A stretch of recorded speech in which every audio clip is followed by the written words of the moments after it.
China's first female aerobatic fighter pilots take flight. The first women fighter pilots to join China's famed aerobatic team showed off their skills in J-10 jets on Tuesday as Beijing put on a display of its growing military might.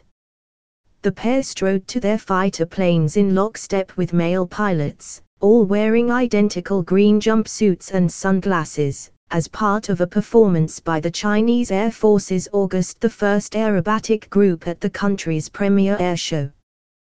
The two are part of a group of 5 female fighter pilots, who have not been identified by name, flying for the team named for the date of the founding of the army.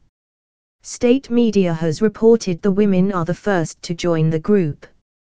Female pilots have learned to fly cutting-edge fighter jets in the Chinese Air Force, the China daily newspaper quoted Wang Yan, deputy editor of Aerospace Knowledge magazine, as saying last month.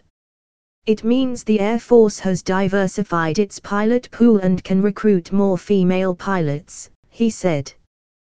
The 5 women all have more than 750 hours of flying time in 4 types of aircraft, according to state media. Chinese defense companies and the People's Liberation Army's Air Force are putting the latest weaponry on parade at the Zheduhe Airshow this week, including the new J-31 stealth fighter and its biggest ever military transport plane.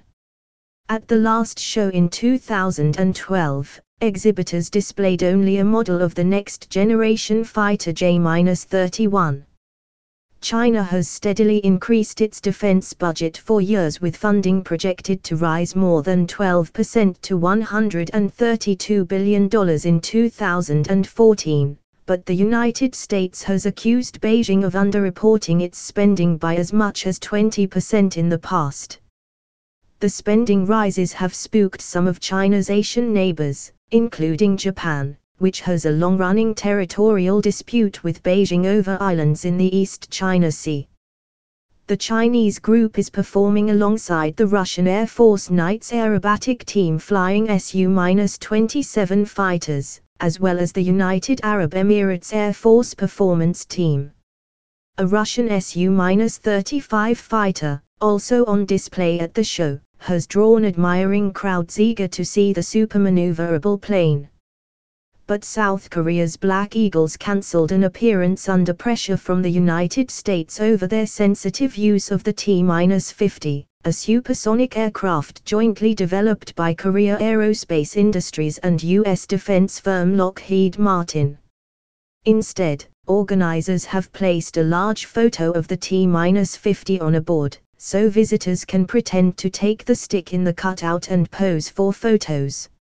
It feels good, but it's not the same as sitting in the real plane, one said.